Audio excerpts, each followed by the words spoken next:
विद्यार्थी मित्रांनो, या नव्या लेक्चरमध्ये आपणा सर्वांचं मनपूर्वक स्वागत. चला, आज आपण काहीतरी नवं शिकूयात. आज मी तुमच्यासाठी घेऊन आलो आहे एक नवा विषय स्कॉलरशिपसाठी. ऑफकोर्स आणि ग्रामर हा सर्व संदर्भासहित लागणारा विषय आहेच, तरी स्कॉलरशिपच्या दृष्टीने आपण विचार करताना आजचा निवडलेला विषय आहे फ्रेजेस. आता फ्रेजेस याचा विचार करताना आपल्याला पाहावं लागेल फ्रेजेसचा अर्थ काय. फ्रेजेसचा अर्थ असा की फ्रेजेस म्हणजे काही शब्द एकत्र येऊन बनलेला शब्दसमूह. तो शब्दसमूह एका विशिष्ट अर्थाने वापरला जातो. त्या शब्दांमधल्या प्रत्येक सेपरेट शब्दाचे अर्थ कदाचित वेगळे असू शकतील, परंतु भाषा ही तिच्या निर्मितीपासून आजपर्यंत अनेक टप्प्यांमधून विकसित होत जाताना त्याच्यामध्ये असे अनेक शब्द समूह जोडले जातात की ज्यांचा प्रॅक्टिकली जो उपयोग आहे तो फार मोठा असतो. ठीक आहे, अर्थात आपण फ्रेजेस पाहणार आहोत. त्या फ्रेजेस मध्ये आपल्याला दिलेले शब्दसमूह, ते वाक्य नव्हे, त्यांना आपण वाक्यांश म्हणू शकतो, असे शब्दसमूह की ज्यांचा अर्थ काही वेगळाच असतो, थोडासा वेगळा असू शकतो, आणि तो वाक्यामध्ये एका संदर्भासहित येत असतो. तर प्रथम आपण काय करूयात की काही विशिष्ट फ्रेजेस याचा अभ्यास करूयात, त्यांचा अर्थ काय होतो हे लक्षात घेऊयात, आणि नंतरच्या टप्प्यामध्ये आपल्या लेक्चरच्या हे पाहूयात की वेगवेगळे उदाहरणं जे स्कॉलरशिप एक्झाम्स मध्ये येतात त्याच्यामध्ये हे ज्या फ्रेजेस आहेत याचा कसा एक क्रिटिकल क्वेश्चन्स बनवण्यामध्ये किंवा हाय थिंकिंग ऑर्डर क्वेश्चन्स HOT हे बनवण्यामध्ये कसा त्याचा सहभाग असतो. चला तर मग पाहूयात आपण. आता पहा, मी जसं म्हटलं की फ्रेजेस म्हणजे शब्दसमूह. इथं आपल्या समोर काही फ्रेजेस मी आपल्यासाठी घेऊन आलेलो आहे. पहिली फ्रेज आहे टू स्पिल द बीन्स. त्याचा शब्दशः अर्थ वेगळा असेल. बीन्स म्हणजे कोणतेही शेंगावर्गीय धान्य, याला आपण बीन्स म्हणतो. टू स्पिल द बीन्स याचा अर्थ वेगळा असेल, परंतु ज्या अर्थाने हा इंग्रजी भाषेमध्ये कल्चरली वापरला जातो त्याचा अर्थ काय होतो पहा. To spill the beans means to disclose the secret. आता डिस्क्लोज म्हणजे उघड करणे. जे सिक्रेट, जे गुपित झाकलेलं आहे ते उघड करणे, ह्या अर्थाने वापरली जाणारी इतर फ्रेज आहे टू स्पिल द बीन्स. येत आहे लक्षात? ठीक आहे. दुसरी फ्रेज पाहूया, once in a blue moon. Once in a blue moon, again आपण जर शब्दशः अर्थ काढायला गेलो तर कदाचित we may be totally confused. आपण पूर्णतः बॅफल्ड असू. आपल्याला समजणार नाही की once in a blue moon याचा काय अर्थ होऊ शकतो. तर त्याचा तेथे त्यांचा संदर्भासहित अर्थ आहे की अशी घटना, अशी गोष्ट जी आपल्या आयुष्यामध्ये नेहमी न घडता कधीतरी घडते, परंतु त्याचं महत्व खूप असतं. अशा घटना घडणाऱ्या आपल्या आयुष्यातील घटनांच्या संदर्भात आपण शब्द वापरतो, आपण फ्रेज वापरतो. Once in a blue moon त्याचा अर्थ होतो रेअरली ऑर ऑकेजनली. प्रसंगानुरूप घडणारी, खूपच दुर्मिळ असणारी आपल्या आयुष्यातील एखादी घटना, ही आपण वर्णन करताना आपण काय म्हणतो, once in a blue moon.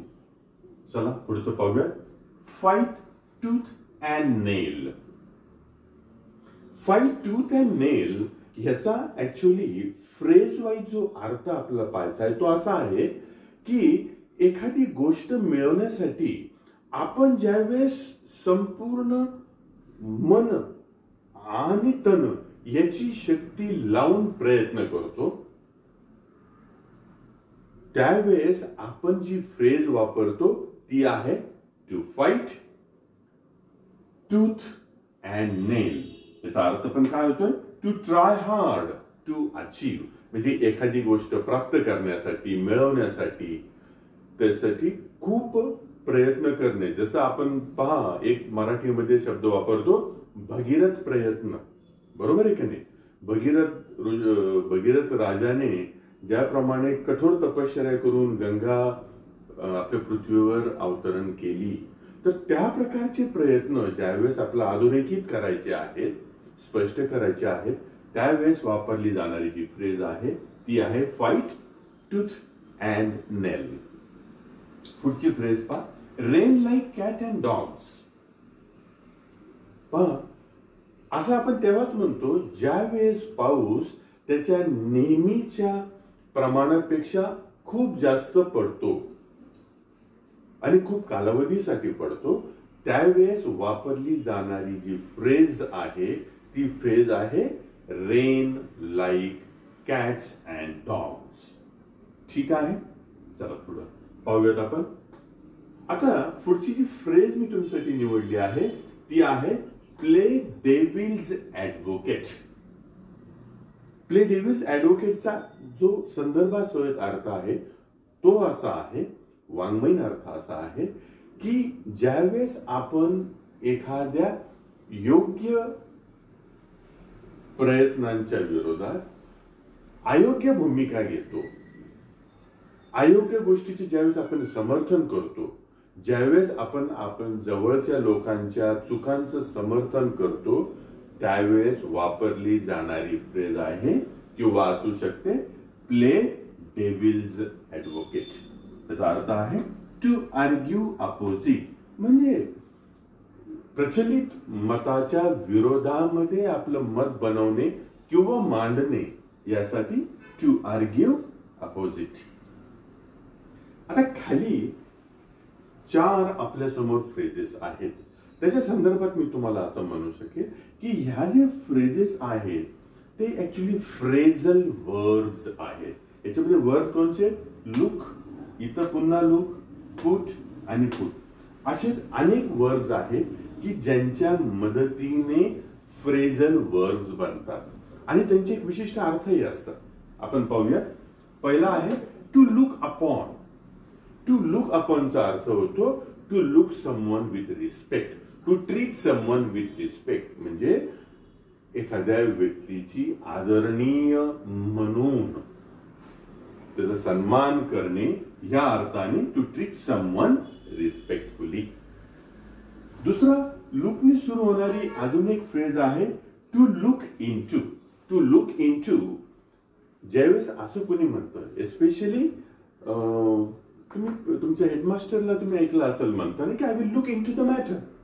I will look into the matter means I will enquire, मी चौकशी करेन, मी त्याची अधिक माहिती काढेन, ह्या अर्थाने वापरली जाणारी फ्रेझल वर्ब आहे टू लुक इनटू. पुढची फ्रेज आहे पहा, टू पुट ऑफ.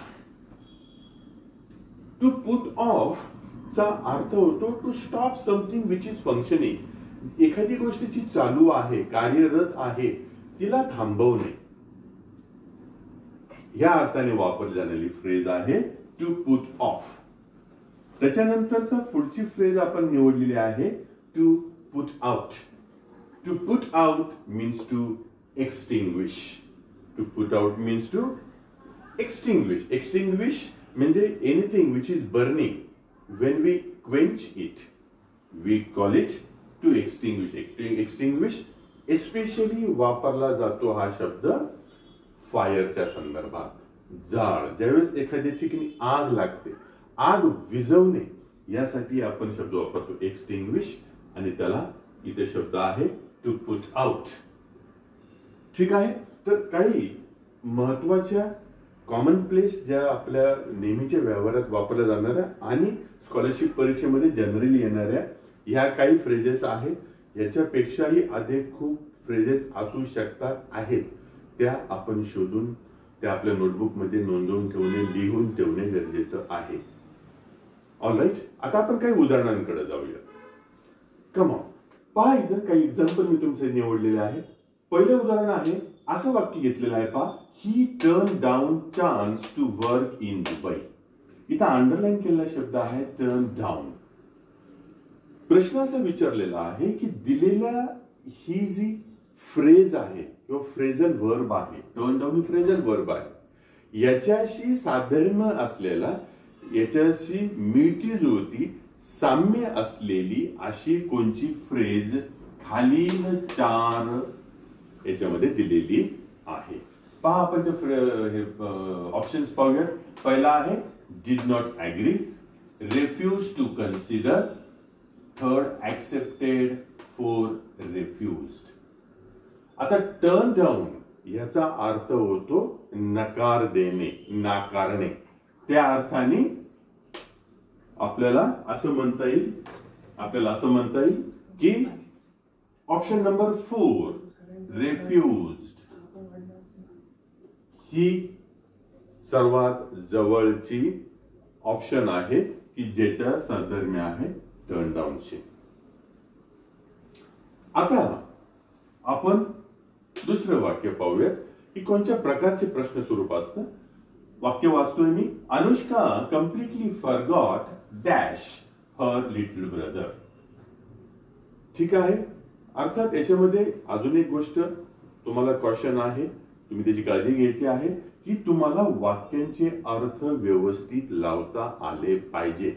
ज्या संदर्भात ते विचारले आहे त्या संदर्भात तरच तुमचं सिलेक्शन ऑप्शन मधून करेक्ट होणार आहे.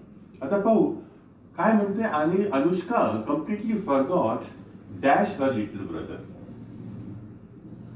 पाहूयात ऑप्शन्स काय आहेत. Look for, look at, look after, look over. Understood. To look at means to hope for something. To look after means to take care. To look over means to ignore. Understood? And to look for चा अर्थ होतो search for, शोधणे, लक्ष ठेवणे. या अर्थाने look for. तर आपला ऑप्शन बरोबर आहे to look for. ओके. इथं पाहूयात. हे वाक्य पहा काय आहे. The fire brigade was quick to extinguish the fire. ठीक आहे. या एक्सटिंग्विश बद्दल आपण नुकतीच चर्चा केलेली आहे. त्याला मिळती जुळती फ्रेज आपल्याला पाहिजे आहे आणि ती आहे टू पुट आउट, म्हणजे विझवणे या अर्थाने. To put down, to put off and to put by हे तिघांचे अर्थ एक्सटिंग्विश या अर्थाने समोर येत नाहीये. म्हणून आपला जो योग्य पर्याय आहे तो ठरतो टू पुट आउट. एक शेवटचं उदाहरण तुमच्यासाठी पुन्हा विद्यार्थी मित्रांनो आपण पाहूयात. ते आहे my friend stand by in my difficulty. आता स्टँड बाय ला मिळती जुळती समान अर्थाने येणारे खालचे एक्सप्रेशन्स कोणते आहेत ते आपल्याला पाहिजे आहे. पहा help in difficult situation, second stand near, be with me and leave me. तर हे शेवटचे तिन्ही उदाहरणं जे आहेत ते गैरलागू आहेत. त्यातून जो अर्थ इथं ध्वनित होतो आहे, जो अर्थ इथं निघतो आहे तो फक्त option number 1 help in difficult situation या पर्यायाने निघतो आहे. ठीक आहे विद्यार्थी मित्रांनो. आज आपण काही लिमिटेड उदाहरणं घेतले. ठीक आहे. अशाच प्रकारची उदाहरणं आपल्याला स्कॉलरशिपच्या बुक्स मध्ये मिळू शकतात. आपण त्याचा अभ्यास करावा आणि काही डिफिकल्टी असेल तर या व्हिडिओच्या एंड मध्ये जो कॉमेंट बॉक्स आहे त्याच्यामध्ये आपल्या डिफिकल्टी आपण जरूर नोंदवा. त्याची माझ्याकडून निश्चित नोंद घेतली जाईल आणि त्याचे उत्तर तुमच्यापर्यंत पोहोचते होईल. तर आज आपण पाहिले फ्रेजेस त्यांचा अर्थ आणि त्यांचा वाक्यांमध्ये किंवा प्रश्न स्वरूपामध्ये कसा उपयोग होतो. ठीक आहे. तर पुन्हा लवकरच भेटूयात या अपेक्षेसह मी आज आपण इथे रजा घेतो. धन्यवाद. थँक्यू.